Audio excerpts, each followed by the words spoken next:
Shalom bene Mana, dusangiye kwizera kubanirwa muri Kristo Yesu. Nisengo basuhuza, mbifurize kugubwa neza aho muri hose. Ubuntu bw'Umwami Yesu Kristo n'urukundo rw'Imana bibane namwe aho muri hirya no hino ku isi. Uyu munsi tugiye gutangira inyigisho yacu ivuga ku gakiza. Tuzarebera hamwe igisobanuro cy'agakiza.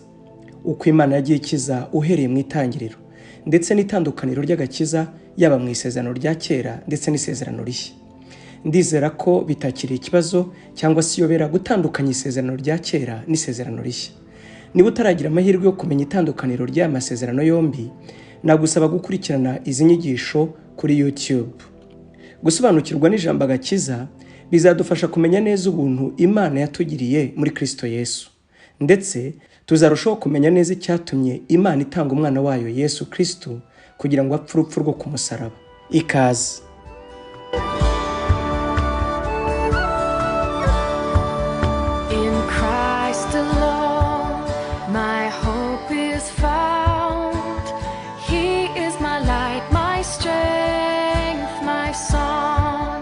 This cornerstone, this solid ground, forms through the fiercest drought and storm. What heights of love, what depths of peace, when fears are stilled, when striving cease. My comforter, my all in all, here in the love of Christ I stand. Kuva mu itangiriro ry'ibihe, Imana abaye umukiza w'abantu.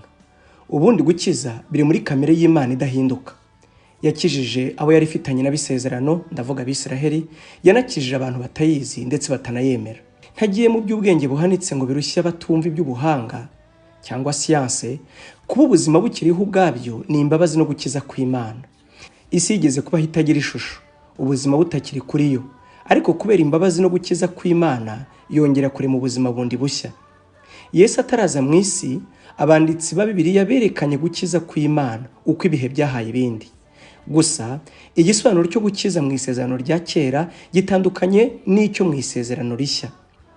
Mu isezerano rya kera gukiza byari bisobanuye gutabarwa, kurokorwa, kuvanwa mu byago cyangwa kuvanwa mu maboko y'abanzi, ariko byose bikaba byari bijyanye no muri ubu buzima. Kari agakiza kajyanye n'ibijyanye n'ubu buzima. Kwari ugutabarwa abanzi baguteye mu buryo bufatika, ndavuga mu ntambara cyangwa se ibyago bijyanye no muri ubu buzima bwa none.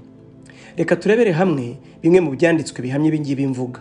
Zaburi 119 umurongo wa 81 uragira uti, umutima wanjye ugushwa isari no kwifuza agakiza kawe, ariko niringira ijambo ryawe.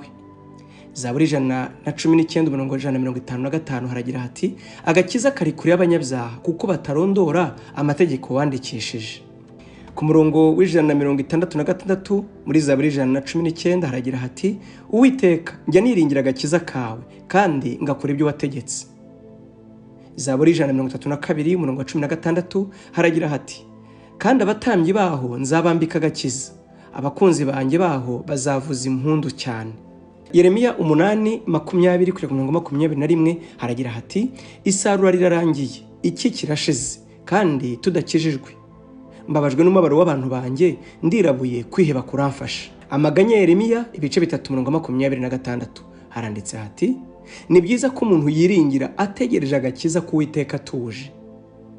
Yobu ibice 13:16 haragira hati, ibyo nabyo bizambera agakiza, kuko ari nta muntu uhakana Imana uzaza imbere yayo. Yesaya 59 umurongo wa 11 haragira hati, twese twivuga nk'idubu, tukaganya cyane nk'inuma iguguza, dutegereje itegeko ariko ntaryo, twiringira agakiza ariko kakatuba kuri. Yobu 22 umurongo wa 29 haragira hati, niba kugusha uzavuga uti, hariho ikimbyutsa, kandi uwicisha bugufi izamukiza. Yesaya 60 umurongo wa 18 haragira hati, urugomo ntiruzongera kumvikana mu gihugu cyawe, ntihazaba gusenya no kurimbura aho ingabano zawe zigera hose, ahubwo inkike zawe uzazita agakiza, n'amarembo yawe uzayita ishimwe. Yesaya 62 umurongo wa 1 haranditse ngo, kubw'urukundo nkunda Siyoni sinzatuza, kuko ngiriye Yerusalemu sinzaruhuka, kugeza ubwo gukiranuka kwaho kuzatambika nko gutangaza k'umuseke n'agakiza kaho kakamera nk'itabaza. Ibi byanditswe byose n'ibindi byinshi tudasomye byerekana ko gukiza kw'Imana muri ubu buzima Abisiraheli bavugaga ko Imana yabakijije abanzi babo babaga babateye cyangwa se ibyago bigaragara babaga bari gucamo mu buzima bwabo. Imana yababereye agakiza n'ingabo ibakingira abanzi n'ibyago. Nanone agakiza kavugwa mu isezerano rya kera ni igihe abahanuzi babaga bahanura agakiza isi yose izabona iboneye muri Kristo Yesu ari we Mesiya bari bategereje. Reka nanone turebe bimwe mu byanditswe bihamya ibyo ngibyo mvuze. Yesaya ibice 25 umurongo wa 9 haragira hati: nuko umunsi bazavuga ngo iyi niyo Mana yacu twategerezaga niyo izadukiza, uyu ni Uwiteka twategerezaga, tuzanezerwa twishimira agakiza cye. Itangiriro ibice 49 umurongo wa 18 haragira hati: Uwiteka ntegereje agakiza kawe. Naho Yesaya 59 umurongo wa 11 haragira hati: twese twivuga nk'idubu tukaganya cyane nk'inuma iguguza, dutegereje itegeko ariko ntaryo, twiringira agakiza ariko kakatoba kuri. Yesaya 45 umurongo wa 19 haragira hati: ariko Isiraheli azakirishwa n'Uwiteka agakiza gahoraho, ntimuzakorwa n'isoni, ntimuzamwara iteka ryose. Nanone Yesaya 53 umurongo wa 5 haragira hati: nyamara ibicumuro byacu nibyo yacumitiwe, yashenjaguriwe gukiranirwa kwacu, igihano kiduhesha amahoro cyari kuri we, kandi imibyimba ye niyadukirisha. Naho Yesaya 26 umurongo wa 18 haragira hati: twari dutwite turaramukwa, ariko ibyo twabyaye ni icyuka gisa, nta gakiza twazanye mu isi kandi nta baturage bavukiye mu isi.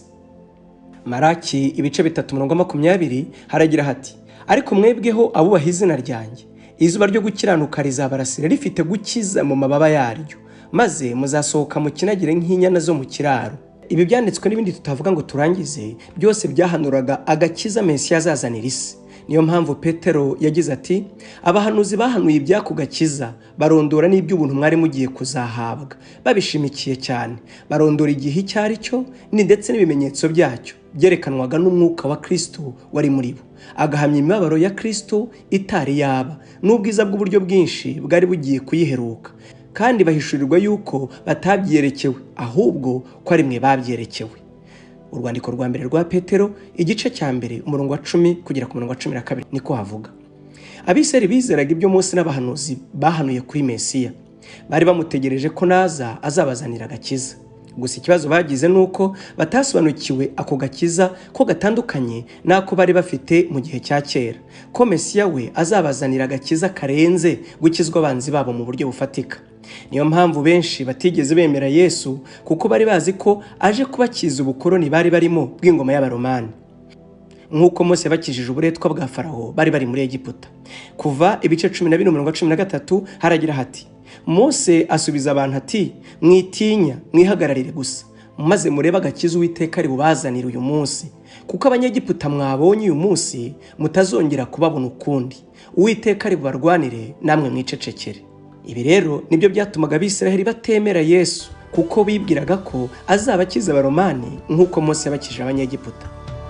There in the ground his body lay, light of the world by darkness slain, then bursting forth in glorious day, up from the grave he rose again. Ubwo ababyeyi ba Yesu bamujyanaga mu rusengero nk'uko amategeko ya Mose yabitegekaga, kugira ngo bamumurikire umwami Imana, uwitwa Simiyoni wari umusaza wa kera yari yarahanuriwe n'umwuka w'Imana ko atazapfa atabonye Mesiya. Ubwo yajyanwaga n'umwuka wera mu rusengero guhura n'umwami Yesu ari we Mesiya wari warasezeranijwe, yagize ati: mwami Imana, noneho urasezerera umugaragu wawe amahoro nk'uko wabivuze, kuko amaso yanjye abonye agakiza kawe akuwiteguye mu maso y'abantu bose. Luka ibice 2 were ku murongo wa 21. Abisiraheli bose bari biteze kandi banyotewe Mesiya wari warahanuwe ko azaza, ariko bari bamwiteze ko azaza akabakiza mu buryo bw'umubiri nk'uko Mose, Dawidi, Elisa, Samweli n'abandi bagiye babakiza mu buryo bw'umubiri, simvuze iby'abacamanza babo bose kuko babakizaga mu buryo bw'umubiri, ababatwazaga igitugu cyangwa se ababagize abacakara babo. Yaba mbere y'uko Yesu avuka, ndavuga mbere cyane, mbere y'imyaka 1000, ndetse amaze no kuvuka, Yesu yahanuwe ko azaniye abantu bose agakiza. Zakariya se wa Yohana, nyuma yo kubyara umwana we Yohana, dore ko ubwo marayika yamubwiraga ko agiye kubyara umwana akamwita Yohana, yarashidikanyije bituma agobwa ururimi ntiyongera kuvuga. Ubwo rero umwana we Yohana yavukaga, yarongeye aravuga, ururimi rwe ruragobotoka, bituma hanura ati, kandi nawe mwana uzitwa umuhanuzi w'isumba byose, kuko uzabanziriza umwami ngo utunganye inzira ze no kumenyesha abantu be iby'agakiza. Uyu murongo tuzawugarukaho ubwo tuzaba dusobanura agakiza Yesu yatuzaniye mu isi. Ikibazo abiseri bagize cyo kwiteranya agakiza Imana ari bazaniye muri Kristo Yesu, nicyo natwe dufite kugeza na n'ubu, kuko niwe uzasanga kenshi mu nyigisho zacu ndetse n'ibisubizo byerekanwa twitirira Yesu ko azatuzanira byerekeranye n'ubu buzima bwa none. Kandi mu by'ukuri bisa naho ari ukuri, kuko bisomwa mu ijambo ry'Imana. Noneho bigatuma duhorana amasezerano agira ati, ije kubihindura, iraje bigenze neza. Ubwo se wibaza uti, none se Imana ntabwo ikidukiza ibibazo byacu byo muri ubu buzima, yaba amakuba n'ibindi, ubukene n'ibindi? Yego, irabidukiza ndetse cyane, ariko uku gukiza kwayo ntikugombera ko umwana wayo Yesu Kristo aza mu isi, kuko na mbere hose Imana yakizaga muri ubu buryo, ni nabyo turangije guhamya. Ariko hari ukundi gukiza kwagombaga kuboneka gusa bivuye mu gupfa no kuzuka k'umwana wayo Yesu Kristo. Mbese aka gakiza ni nyabaki?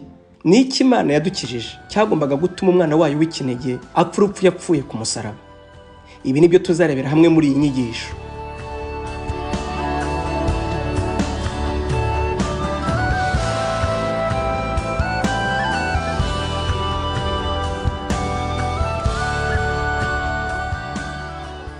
Kamere y'Imana idahinduka niyo ituma iyi si ikiriho kugeza na n'ubu, niyo ituma abahinzi bahinga bakeza, niyo ivubira imvura ababi n'abeza.